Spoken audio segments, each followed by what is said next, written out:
Good morning po sa lahat ng mga estudyante from Luzon, Visayas, and Mindanao, sa lahat po ng mga professors po natin, mga instructors po in various institutions offering the criminology program, yung mga review lecturers natin in various review centers nationwide, yung nagsi-self-review online sa magte-take ng criminologist licensure examination po. Magandang umaga sa inyo. Welcome po sa pangalawang discussion natin under the subject Character Formation, Leadership, Decision Making, Management, and Administration. Yung sa part 1 po natin, yung unang episode po, na-discuss po natin doon kung ano po bang ibig sabihin ng management, administration, tsaka yung leadership. We also discussed yung mga leadership styles, yung types of leaders, pati na yung management styles na discuss po natin comprehensively po sa first episode.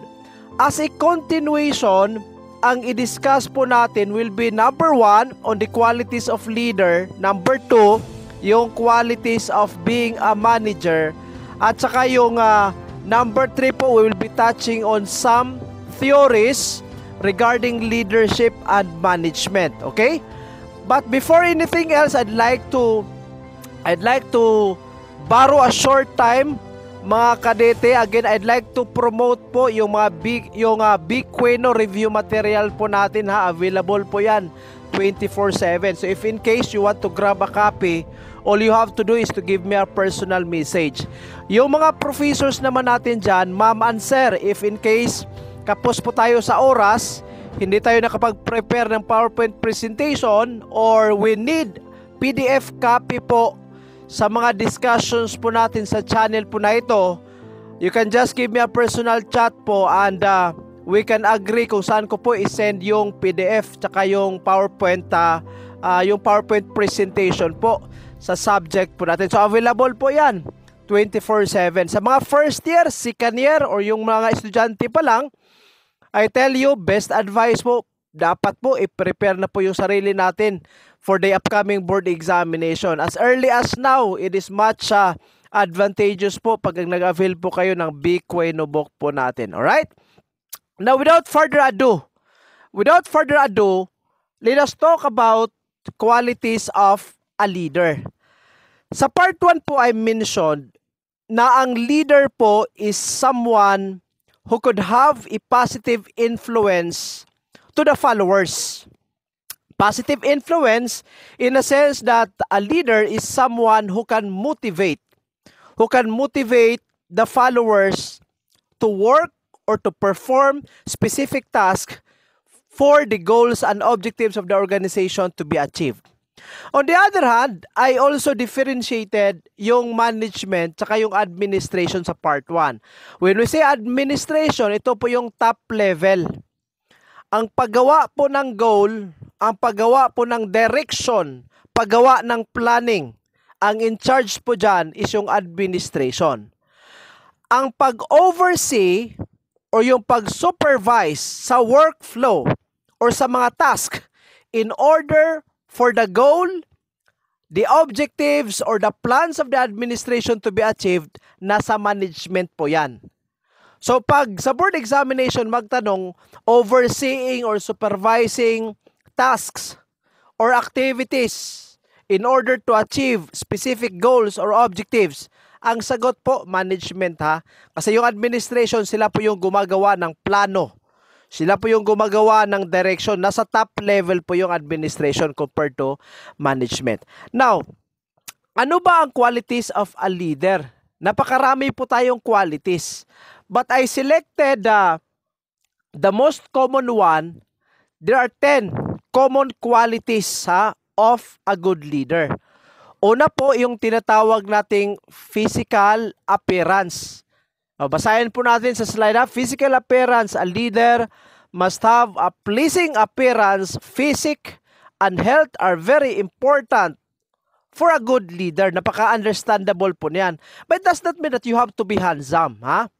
To clarify, mga kadete, ha, the physical appearance as one of the qualities does not entails that a leader should be handsome or should be pretty or beautiful.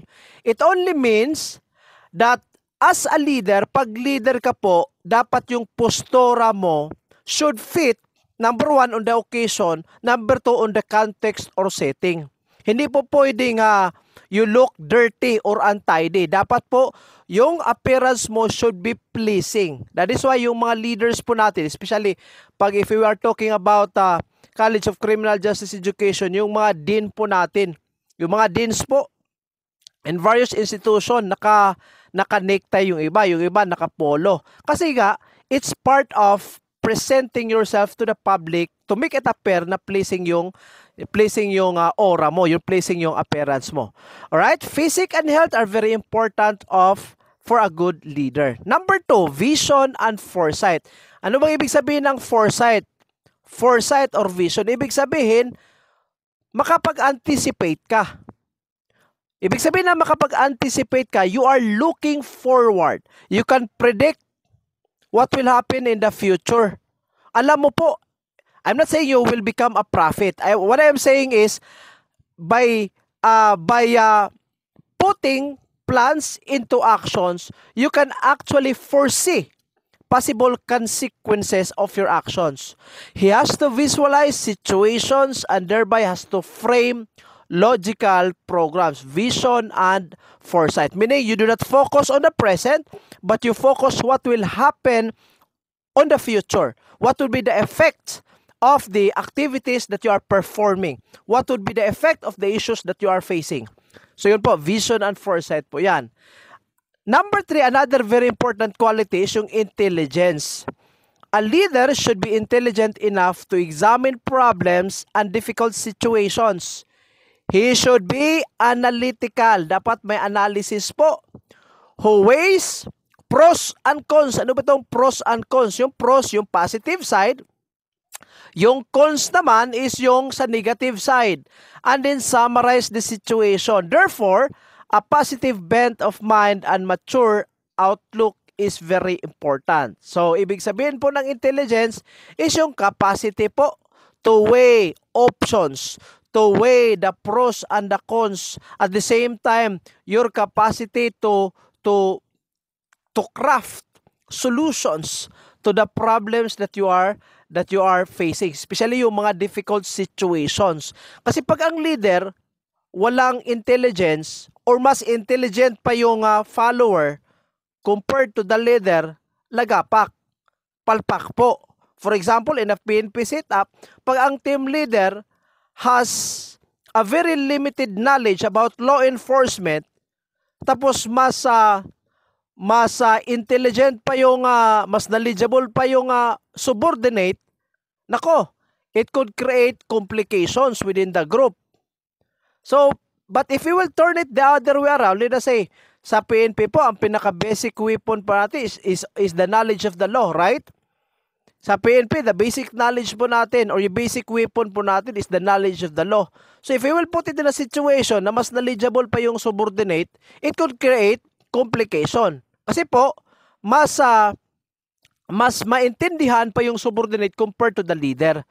And the hierarchical structure of leadership might be affected if the leader himself is not that intelligent.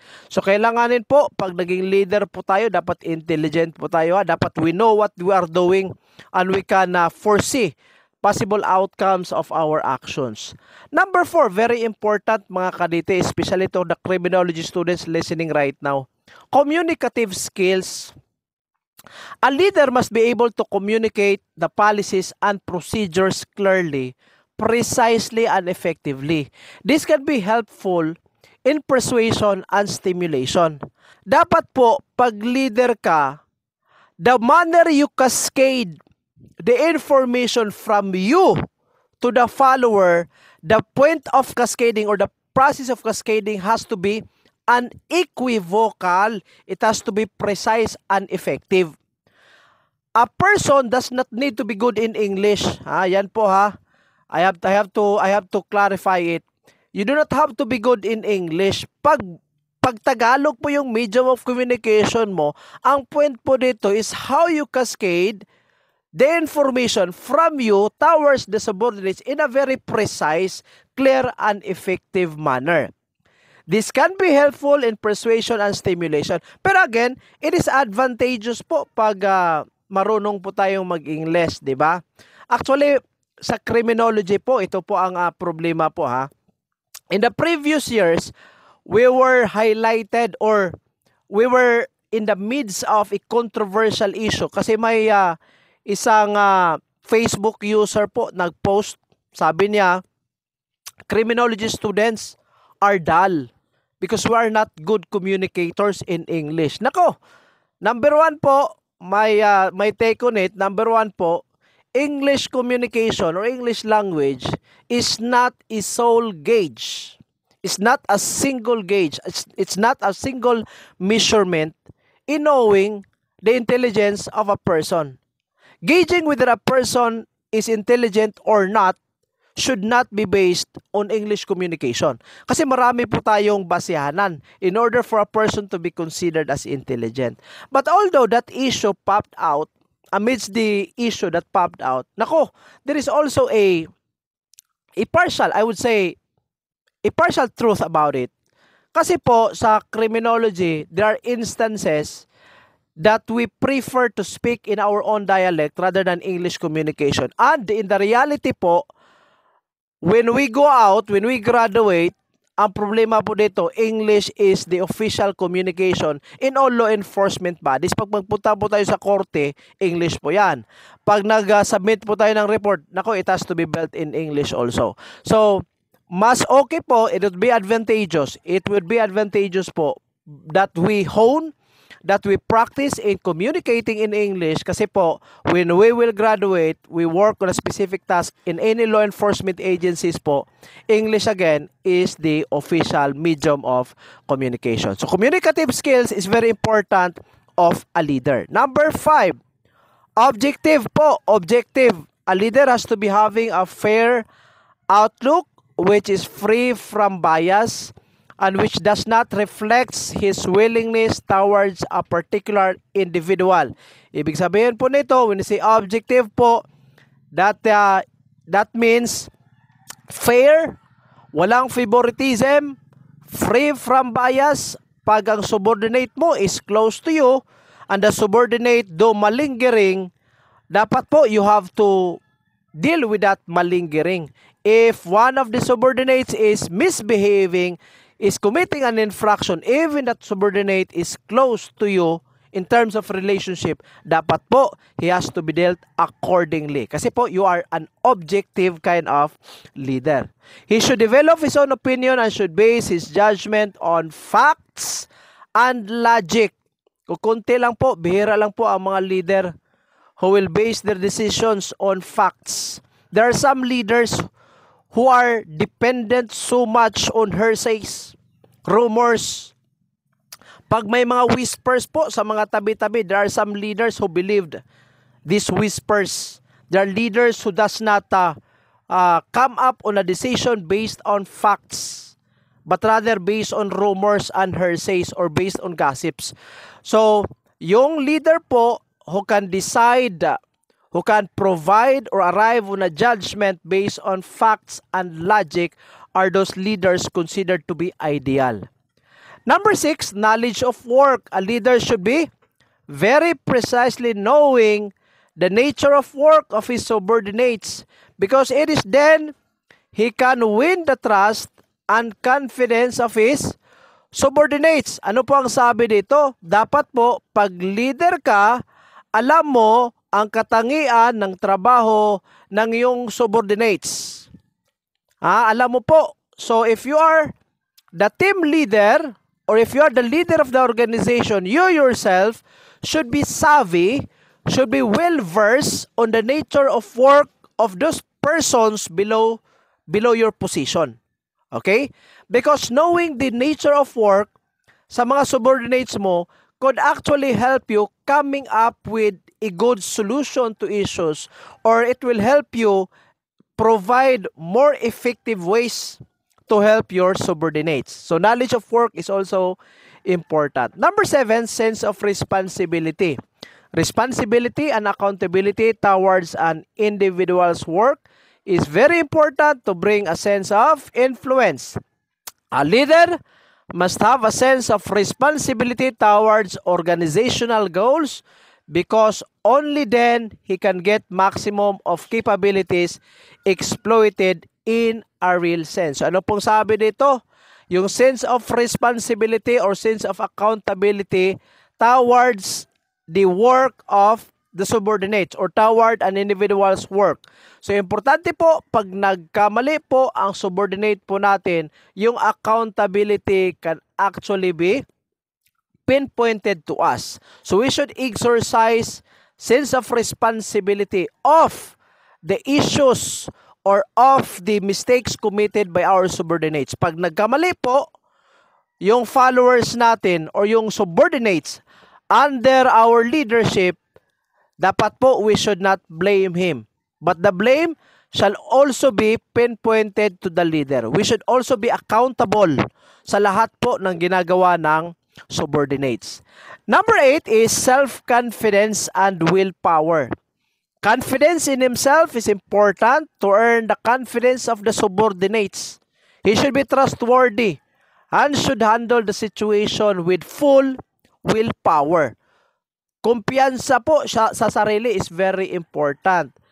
A leader who speaks in a stutter manner or a leader who cannot express himself in an unequivocal manner kasi walang confidence, a leader who got easily nervous kasi walang confidence, a leader who cannot express his intentions kasi nga walang confidence, it could be complicated. It could create chaos in the organization. Kasi po, lahat ng subordinates nakatingala po sa leader. What is viewed in terms of working is the capability or the confidence of the leader. If the leader is not confident, then basically, hindi din pwedeng maging confident yung subordinates. Pero pag ang leader is a confident person, there's a big possibility that that confidence can also be translated to the confidence of the subordinates. So maging confident din po yung mga followers. Number 9 is humanist. Ito, bihira lang po. There are only a few leaders who practice humanitarian consideration. Ano ba ibig sabihin ng humanist? This trait to be present in a leader is essential because he deals with human beings and is in personal contact with them. He has to handle the personal problems of his subordinates with great care and attention. Lahat po ng mga empleyado po in an organization they have their problems, they have their individual problems, they have their respective problems in life. May mga issues po. We cannot expect that the employee who comes to work, who is smiling, has no struggles deep inside. May mga struggle po yan. It could be usually economic struggle po, or it could be emotional struggle or relational struggle. Dapat po as a person, as a leader, we have to practice humanitarian consideration. We have to be a humanist. For example, pag ang empleyado po is nagkasakit or yung empleyado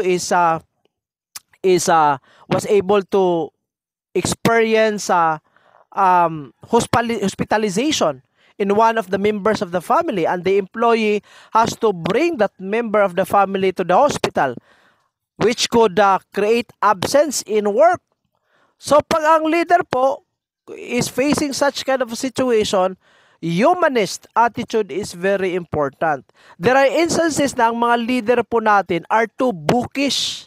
Naging bookish po sa mga policies.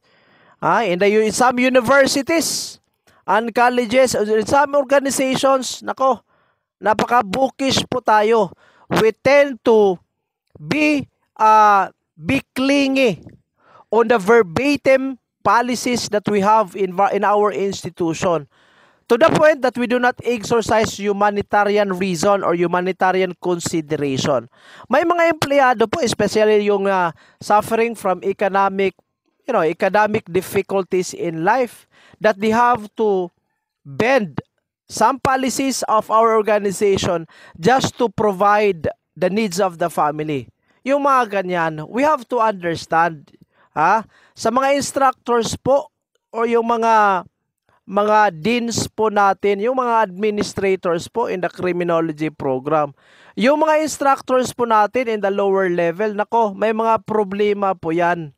Personal problems, and we have, as a leader po, we have to understand as much as possible, we have to exercise compassion sa mga problema po. We do not just, pag nagkamali yung tao, there are always reasons behind. Pag nag-absent, there are always reasons behind. So sometimes inuuna kasi natin yung galit po natin pag naging dean po tayo, naging leader po tayo, administrator tayo. Di ba inuuna po natin yung galit natin if somebody committed a mistake without knowing the reasons why such mistakes were committed. So yung ganyan, humanitarian reason. We have to be humanist. Therefore, treating the human beings on humanitarian grounds is essential for building a congenial environment. Take note mga kadete, pag nag-work po kayo, naging team leader ka, naging leader ka in the organization, whether that organization could be law enforcement organization or non-law enforcement organization, one thing that you have to remember, unless that you are the owner of the organization, unless naging owner ka ng organization, do not apply too seriously the policies in the organization. Take a look at the humanitarian reasons first and provide humanitarian consideration. Provide humanitarian consideration po. Importante po that you have to remember that you are just working for the organization. At the end of the day, all of you in that organization is just or are just workers. You have to remember that lahat po ng nagwo-work in that organization are all workers. At the end of the day, when you retire, someone will come over and will replace you. So, importante yung relationship, yung humanitarian consideration in the organization. Do not be too bookish with the policy. There are certain cases that there are exemptions or exceptions that we have to put in place, that we have to consider in order to exempt the individual from such policies. Humanitarian consideration, again, is very important. Number 10 is empathy. Ano ba ibig sabihin ng empathy? Ibig sabihin, you have to step into the shoes of others. This is very important because fair judgment and objectivity comes only then. A leader should understand the problems and complaints of employees and should also have a complete view of the needs and aspirations of the employees. May mga leader po tayo, ang inuuna is yung production. Ang sweldo ang liliit, pero ang expectation on the production is very huge. Yung leader is asking too much, yet the salary is only 12,000 or 15,000, especially in Dumaguete City. Nako, very cheap. The salary is very cheap. There are some provinces and provinces in the Philippines, yung sweldo is very small, yet the leader is asking too much.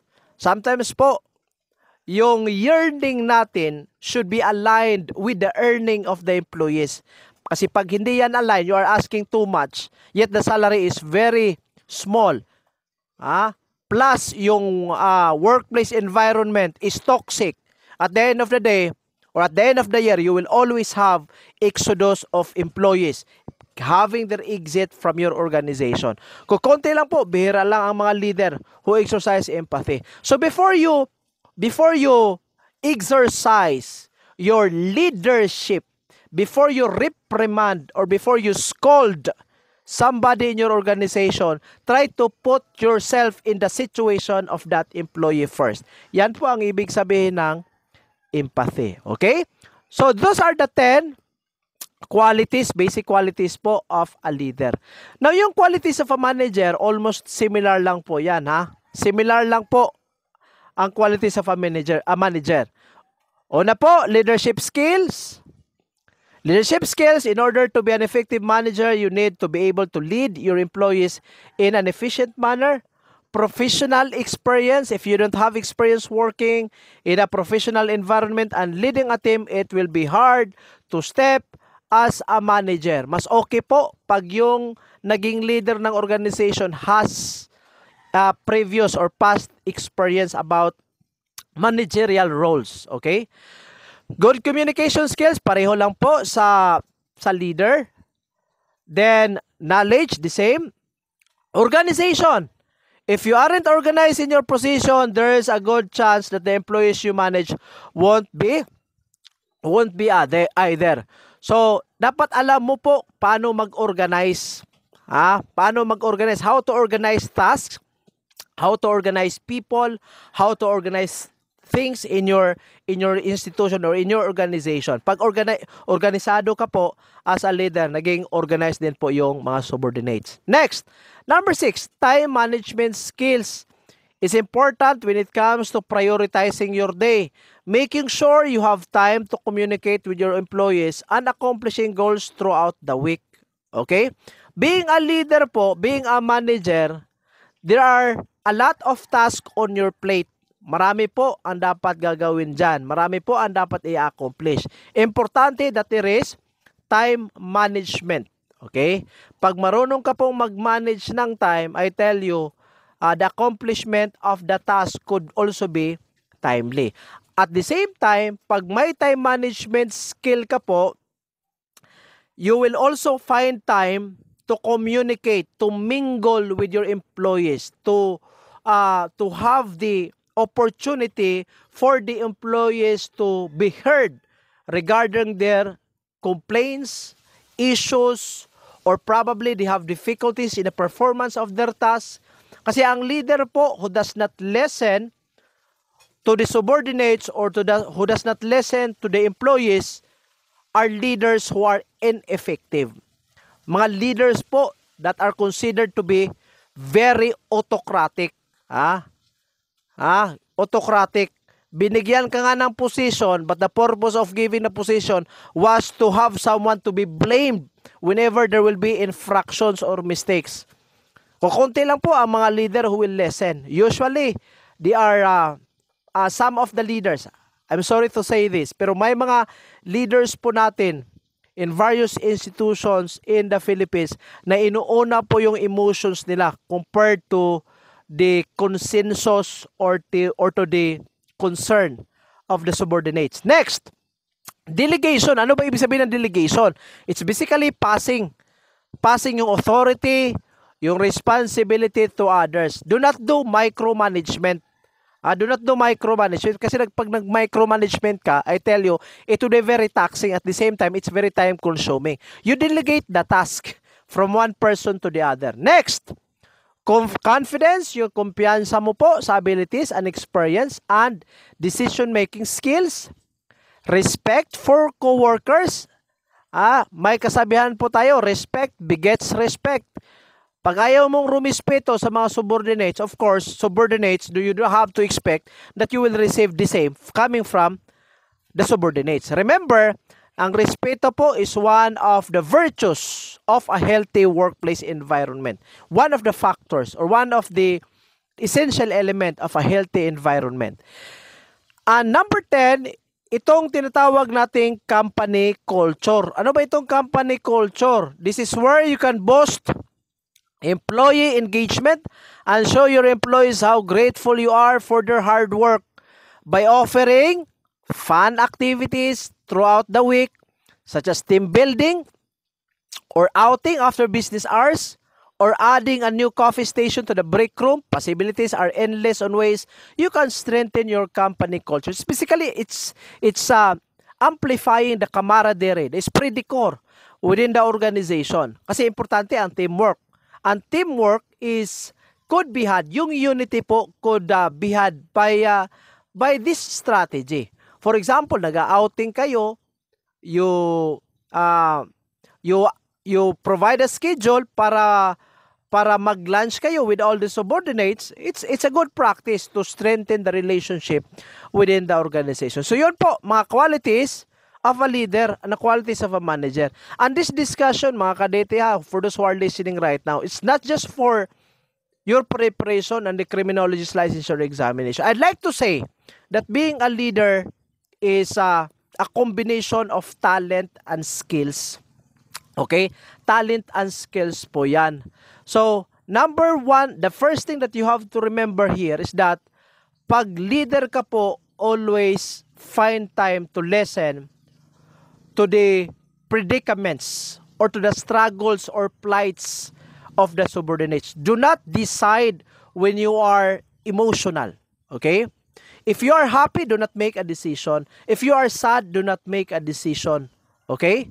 If you are depressed, do not make a decision. When you are frustrated, do not make a decision.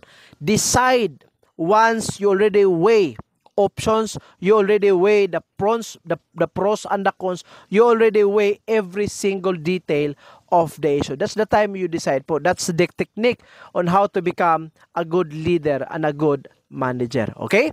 So yon po ang mga qualities.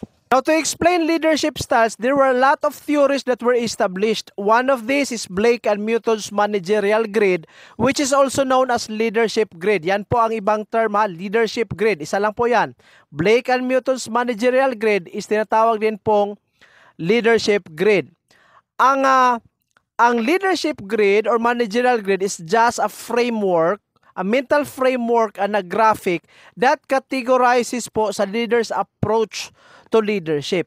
So para po malaman kung ano po ba yung approach ng isang leader in terms of leadership, may dalawa pong dimensions dito. Una, itong concern for people, pangalawa yung concern for production. But before we will forget, ang founders po ng Blake and Newton's managerial grid are Robert Blake and Jane Newton. Sila po ang founders dyan. So, dalawang dimensions concern for people and concern for production. So, ibig sabihin ng concern for people, ito po yung interest ng isang leader in terms of the welfare of the subordinates or in terms of the welfare of the employees. For example, yung pag-provide ng support, offering coaching and feedback, showing recognition or appreciation, concern for people po yan. Yung salary or compensation, nasali na din po sa concern for people. Pangalawa, itong concern for production. Ang concern for production is yung interest ng leader in terms of pag-accomplish ng mga task, pag-meet ng deadlines, pagkuha ng mga resulta, and ensuring quality standards also. This concern includes setting clear goals, monitoring progress, and taking corrective action when necessary. So, napakaisip pong tandaan. Concern for people, it's basically on the welfare of the subordinates. Yung salary, providing support, coaching and feedback, appreciation, concern for people po yan. Concern for production, this will be the interest of the leader in terms of the accomplishment of the task. Okay? Accomplishment of the task, maintenance of quality of work or meeting deadlines, so on and so forth. So para mas maintindihan, ito po yung managerial grid or leadership grid. Ito po yung framework niya. Makikita nyo po sa slide, kindly take a look at it, mga kadete. Kindly take a look at it po. Sa left side, makikita mo ang concern for people. May mga numbers po dyan, 1, 2, up to 9. Yung lowest would be 1, the highest would be 9. At the upper portion, makikita mo din po yung concern for production. Ang concern for production, same numerical values, 1 to 9 din po. Yung 1 is the lowest, yung 9 would be the highest. Now, in between, makikita mo yung mga leadership approaches. Una, yung country club management, 1:9. Team management, 9 and 9. Middle of the road management, 5 and 5. Impoverished management, 1 and 1. Authority compliance management, 9 and 1. So, ano ba ibig sabihin nito? Ibig sabihin po, pag impoverished management, just to give you the bird's eye view of the numerical values.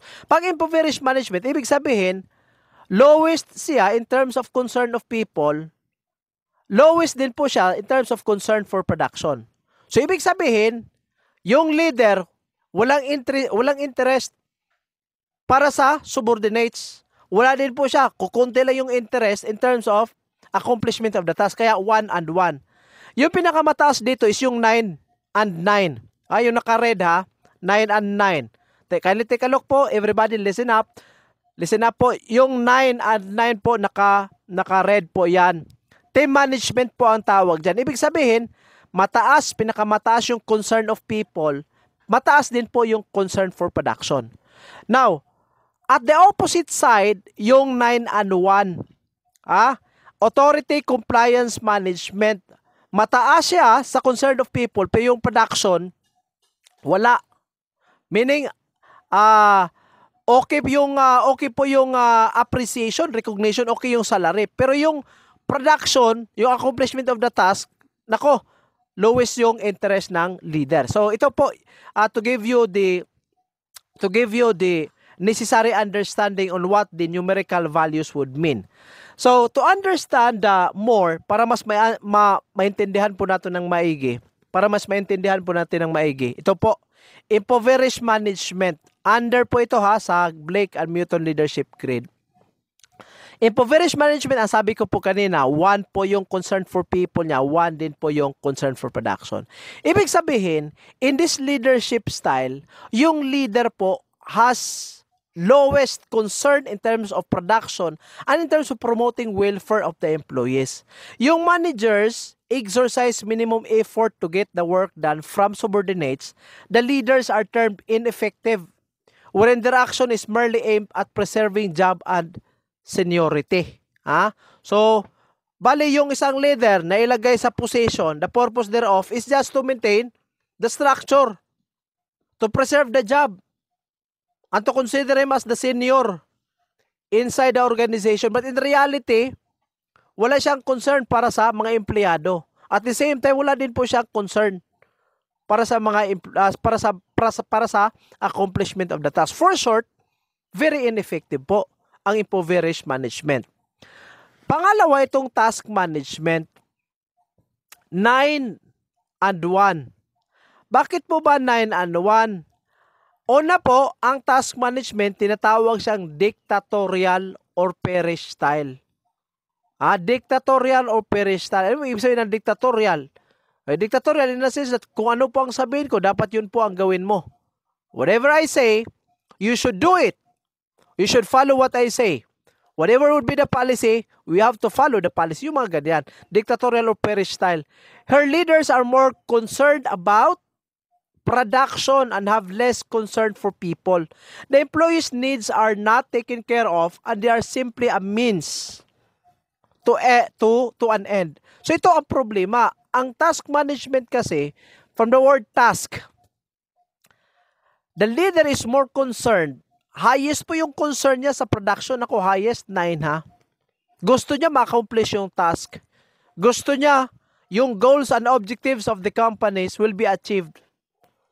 May mga timelines, na-meet yung timelines, yung production, yung quality is okay. Pero ang problema, dictatorial ang style. Kasi po, it's more on the accomplishment of the task, but very less in terms of meeting the welfare of the subordinate. Siguro, puro bigay ng task, pero less appreciation, less recognition, maliit yung salary. Maliit yung salary, yung mga ganyan. Diba? A lot of leaders are like that. The leader believes that efficiency can result only through proper organization of work systems and through elimination of people wherever possible. Such a style can definitely increase the output of organization in short run, but due to that strict policies and procedures, high labor turnover is inevitable. Klarong-klaro po dyan, Nako, ang production mo okay. I know a very specific leader, a very specific person who is doing task management. Yung production is high nga, pero you are giving less motivation among employees to work. Ang problema dito, ang resulta po, yung output ng organization, yes, would increase, but in a short span of period. And number 2, another result of task management is that yung exodus ng employees, high labor turnover is inevitable. For short, pag ang institution, mataas yung production, but at the end of the month, marami ang nagre-resign. I know a specific school, high school po yan. Dito sa Dumaguete City, sorry to mention the place. At the end of the year, 3, 4 na lang ng mga employees ang natitira in a high school, secondary education. I would not say it's private or public, but it's an institution here in Dumaguete City. So, okay nga, mataas yung production, pero ang problema dyan, yung turnover. And if there is high turnover, especially in a school setting po, pag may rami pong exodus of employees, ang problema kasi dito, pag napamahal na po yung estudyante sa teacher. So they will be looking for the teacher because they are inspired by the teacher. And if the teacher will go out, there's a big possibility that the student will also move out. So yung mga ganyan, very, very crucial. Importante kasi sa leadership, alam natin po kung paano po ma-motivate, mabigyan ng correct welfare po yung mga empleyado. Very important. Listening is very important in leadership. So, task management, mataas nga yung production, pero yung concern mo is very low. Very, very low po. Pangatlo, yung sa middle of the road, 5 and 5, nasa halfway ka ng concern for people, halfway ka din sa concern for production. This is basically a compromising style wherein the leader tries to maintain a balance between goals of company and the needs of the people. Okay din po ito. The leader does not push the boundaries of achievement resulting in average performance for organization. Here, neither employee nor production needs are fully met. So, okay din po ang middle of the road. 5 yung concern for people, 5 din po yung concern for production. Pero ang result kasi nito is yung performance po natin is only average. We do not produce more. Okay? We do not produce more. And on the other hand, neither the needs of production or the needs of the employees are fully met. Kasi nasa halfway lang eh. Nasa halfway lang. So, ang tawag po nito, middle of the road. Ang pang-apat po na leadership style according to the Blake and Newton leadership grid is itong country club. Ang country club is basically the opposite of task management. Pag ang task management, mataas niya is production, pinaka-lowest niya is concern for people. Ito, ang country club, mataas yung concern for people, pero ang pinaka-lowest dito is yung concern for production. You give more recognition, you give the good salary, you motivate the employee, pero at the end of the day, nasa motivation ka lang. Yung production mo, logi.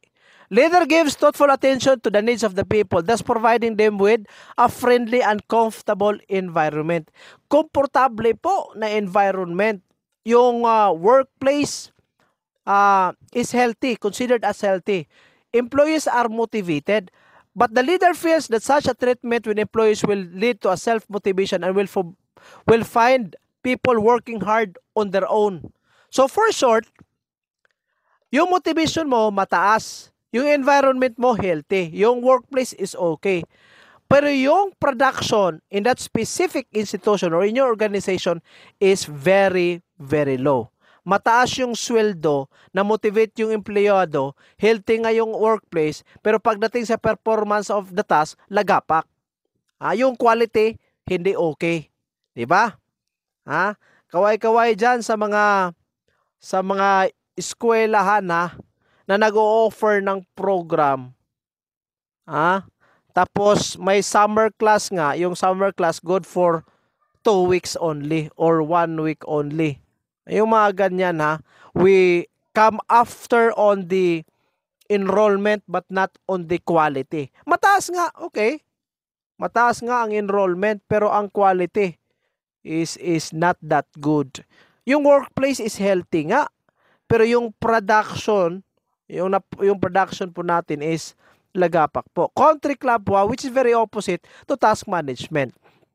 Pero ang pinaka-ideal po dito is ito team management. Ito talaga ang pinaka-ideal according to Blake and Newton leadership grid. Team management, ibig sabihin, mataas yung concern for people, mataas din po yung concern for production. Ito po ang tinatawag na the most effective leadership style according to the leadership grid.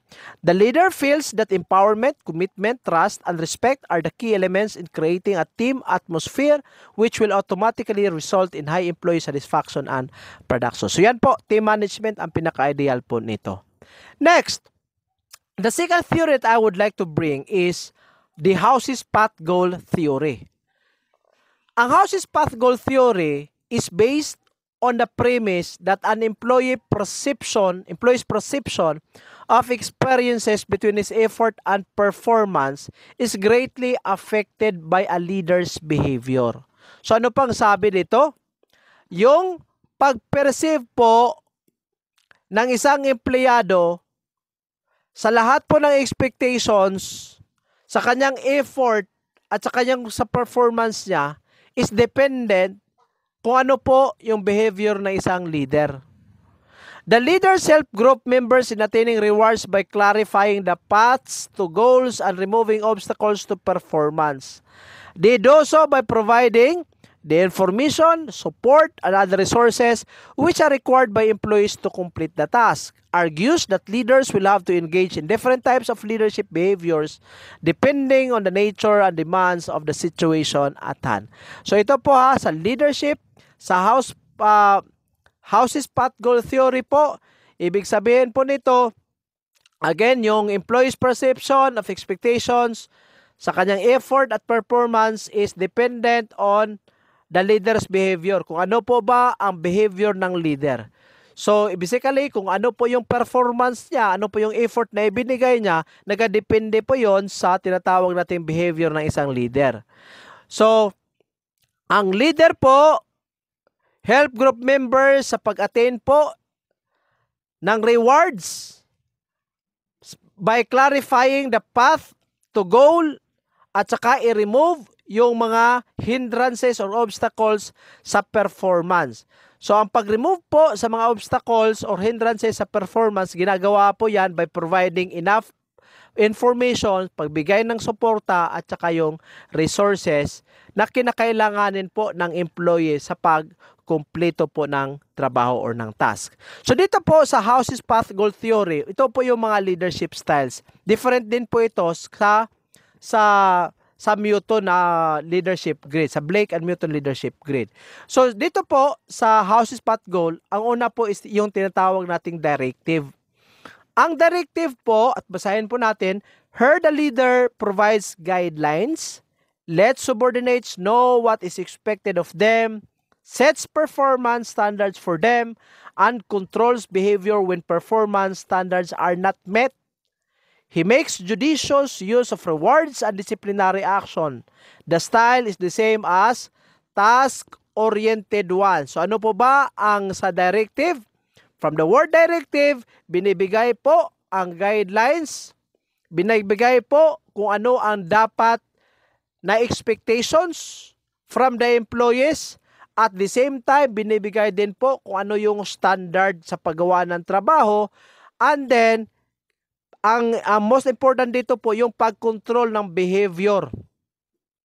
Yung behavior ng isang empleyado when performance are not met. For example, pwede po you will be called, your attention will be called at the office.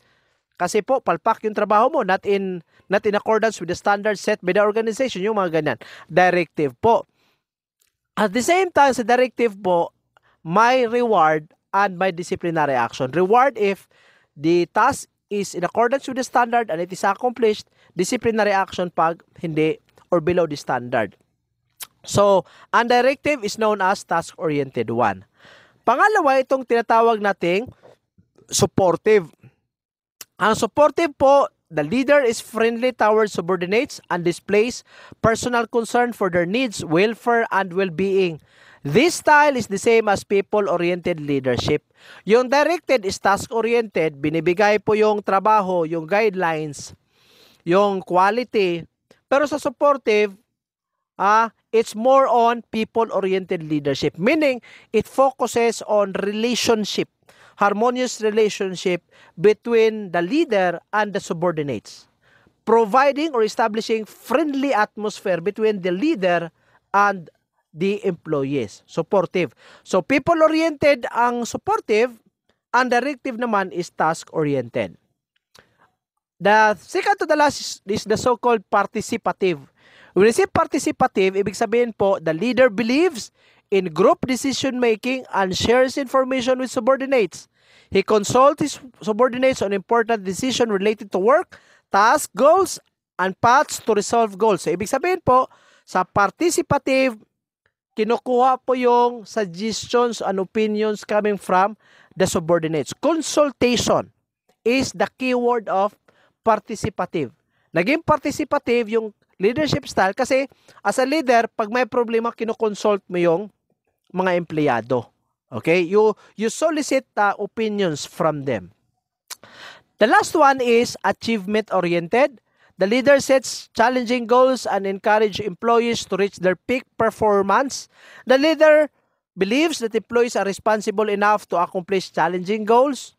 This is the same as goal setting theory. So sa achievement-oriented, may mga goals po na binibigay ng isang leader, and that goals would be those important task that has to be accomplished by the employee. So, the leader believes again that employees are responsible enough to accomplish challenging goals. So, as achievement-oriented, may mga goals po na iset yung leader and the subordinates are directed to achieve these goals. So, yun po ang apat na leadership styles in house path goal theory. Yung una, directive is task-oriented po yan. Supportive is people-oriented naman. Yung participative, yung nakipag-consult ka sa mga employees mo. Yung achievement, yung nag-set ng achievement-oriented, yung nag-set yung leader ng isang goal, challenging goal, which the employees should achieve. Now, another theory is the so-called great man theory. May dalawang assumptions po ito, mga kadete. Una po, great leaders are born. Do you agree on this one? It's not a matter of skills, but rather inborn po yan. I really agree on this. Great leaders are born possessing certain traits that enable them to rise. And it's a matter of talent, I'd say. Yung leadership po is a matter of talent. Tapos, pangalawa assumption, great leaders can arise when the need for them is great. So, let's say, nagka-World War III. Just an example, So, if the need is great, if the need is huge, then leaders could have the opportunity to become great also. Okay? Great leaders can arise when the need for them is great. So, yung mga leaders po natin in history, di ba? Jose Rizal, in the local setting, Bonifacio, yung mga ganyan, di ba?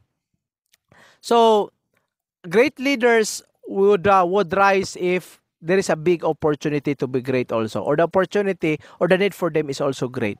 So much of the work of this theory is linked to historian Thomas Carlyle.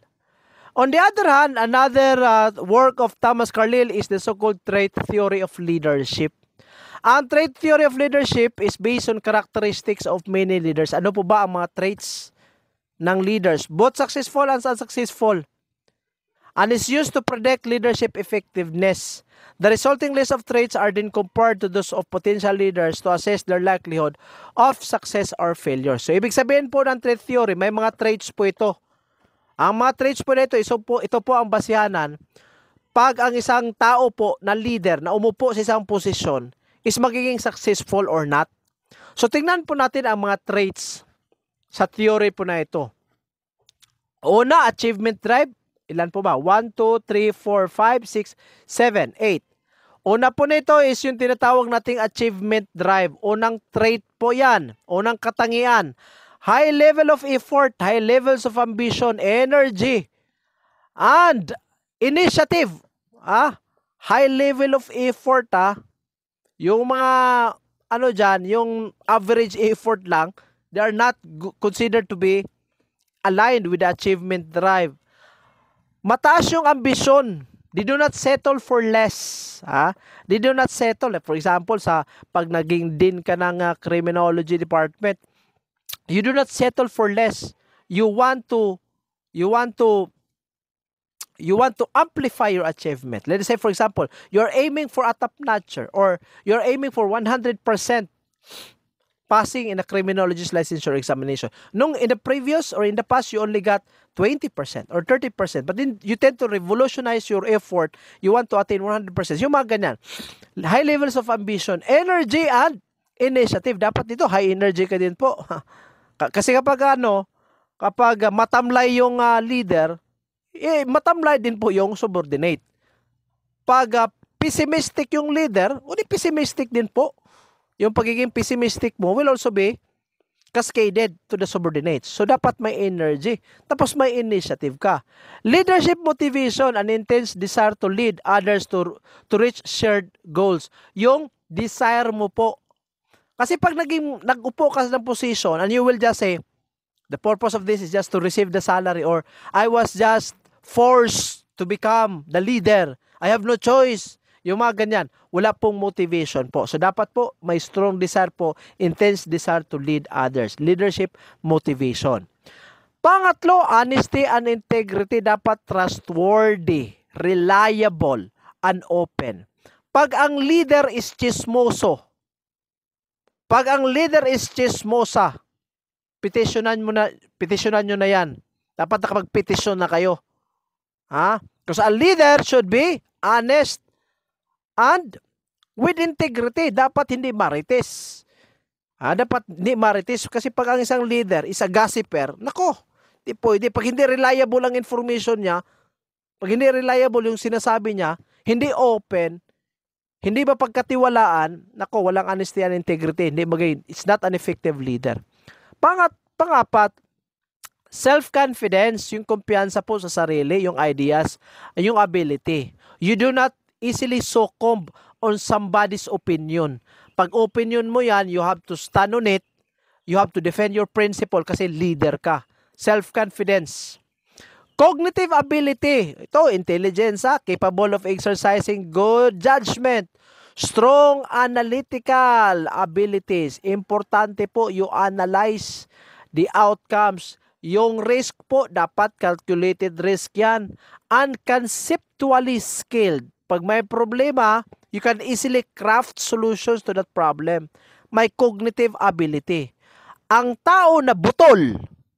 Ano ibig sabihin ng butol? Sa Cebuano po, butol or tolbots. Ang tao, ibig sabihin po, yung tao pong mahina ang utak, ang tao pong mahina ang utak is not suitable of being a leader. Dapat po may cognitive ability. Yung prompt in rendering decisions, importante po sa one of the traits of being a leader. So dapat po pag medyo dihado po tayo sa cognitive ability, dapat we have to practice, increase our cognitive ability, amplify our cognitive ability because it is a requirement. It is a trait of a leader. Knowledge of business, knowledge of industry, and other technical matters. So, if we are talking about Philippine National Police, law enforcement, yung knowledge po natin sa batas, kasi po, when we say law enforcement, we are enforcing the law. We are preventing crimes, we are suppressing crimes. So, basically, we have to know what are the laws that are existing. What are the laws that we are enforcing? Emotional maturity, well-adjusted, does not suffer from severe psychological disorders. You do not easily succumb to anger. You are not impatient. Dapat matured po yung emotion po natin. If there is a problem, you do not shout. Pag nagka-problema, if there is a failure, if there is a mistake committed by the subordinate, shouting is not a good strategy to provide a healthy environment in the workplace. You do not have to humiliate employees. Pag nagkamali po yung tao, you call him personally in a private conversation and you tell him what was wrong, what was the mistake all about. You don't have to reprimand and humiliate him in public. Emotional maturity is very important. Sarcasm is not ideal. I mean, it's not advisable. Being sarcastic and you are a leader, I don't think so.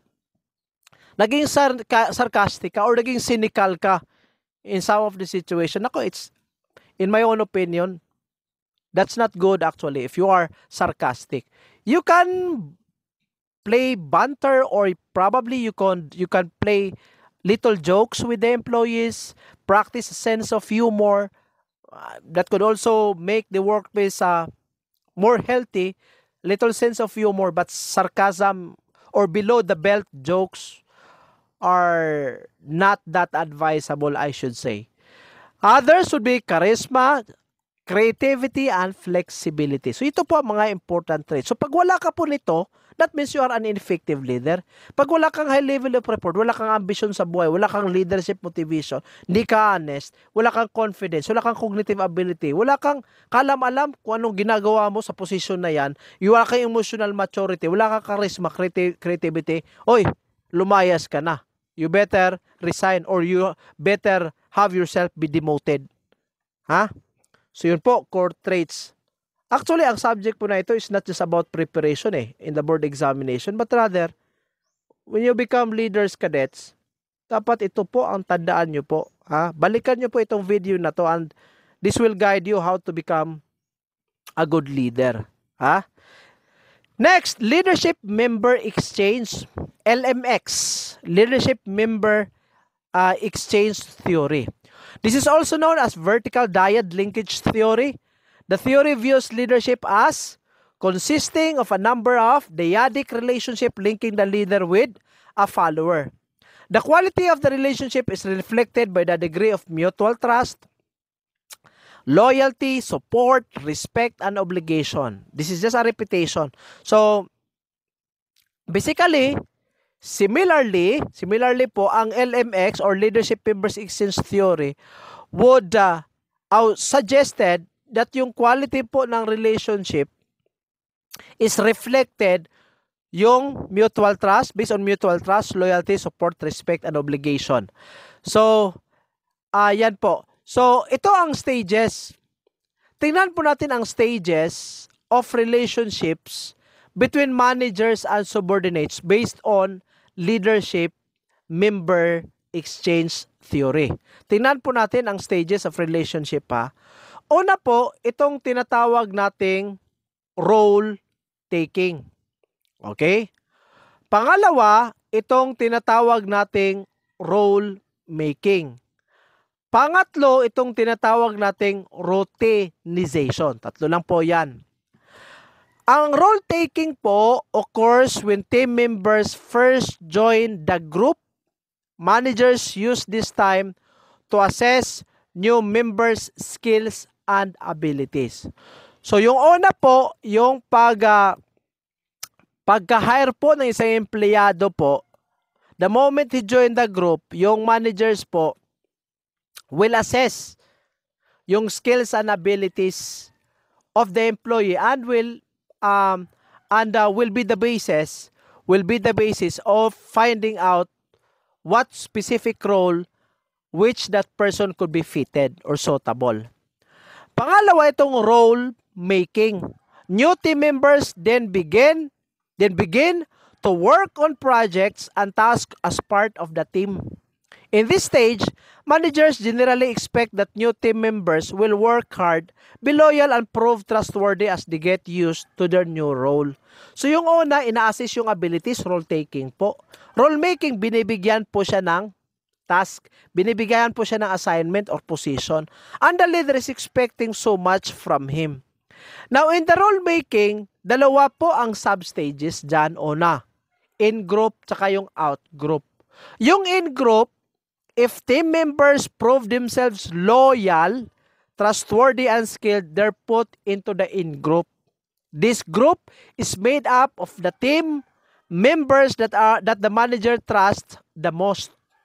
So ito po yung grupo na medyo malapit-lapit sa manager or sa leader. Managers give this group most of their attention, providing challenging and interesting work and offering opportunities for additional training and advancement. So pag okay po yung performance mo, una role making, ginigage yung abilities mo, tapos you have been provided with a job, that's role taking. Pag okay po yung performance mo, you will be placed in the in-group. You will be given much attention, you will be given challenging tasks, and you will have the opportunities in terms of training and advancement. The other one is outgroup. Pag nalaman po that you betrayed the trust of the manager to prove that they're unmotivated or incompetent, they're put into the outgroup. This group's work is often restricted and unchallenging. For short, after you have been given the abilities, after your abilities have been gauged, and then you were given a task or an assignment, and it was found out na lagapa ka, you do not perform well, o ilagay ka sa outgroup. You will be given tasks that are considered as unchallenging. Yung very limited task lang po. Okay? Now, ang pinakalas itong tinatawag nating routinization. Ano ba ibig sabihin ng routinization? During this last phase, routines between team members and their managers are established. Ibig sabihin ng routinization, pabalik-balik na lang po.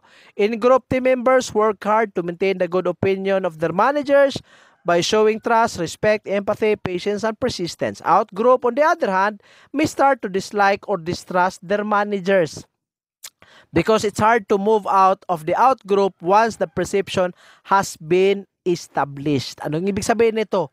Pag ang first impression mo, may kasabihan po tayo, first impression lasts.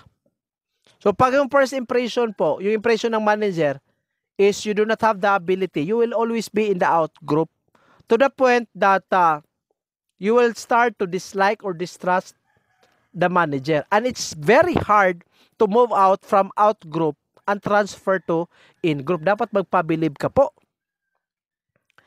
Out group members may have to change departments or organization in order to start over. So, in order for you to start anew, magta-transfer ka ng position or magta-transfer ka ng department. Tawag po nito, routinization. Now, lastly mga kadete, may fundamental functions of management po tayo. Napakarami po ng fundamental functions of management. For example, kay George and Jerry, ang sabi nila po, may 4 na po na fundamental functions. Itong planning, organizing, actuating, and controlling. Kay Henry Fayol naman, ang sabi niya po, to manage is to forecast and plan, to organize, to command, and to control. 4 lang po din. Forecast and plan, to organize, command, and control. Ang kay Lothar Gulick naman, itong tinatawag natin post-decorb. Si Professor Lothar Gulick po ang founder nito. He established the so-called post-decorb. Ang P stands for planning. Ano ba ibig sabihin ng planning? To forecast. What has to be done? To forecast. Planning. Organizing. Yung O. S for staffing. D for directing. CO for coordination. R for reporting. B for budgeting. Yun po ang fundamental functions of management according to Lothar Gulick. Pero I'd like to bring you yung widely accepted na fundamental functions. Yung widely accepted lang ha, ang kay Cons, ang kay O'Donnell.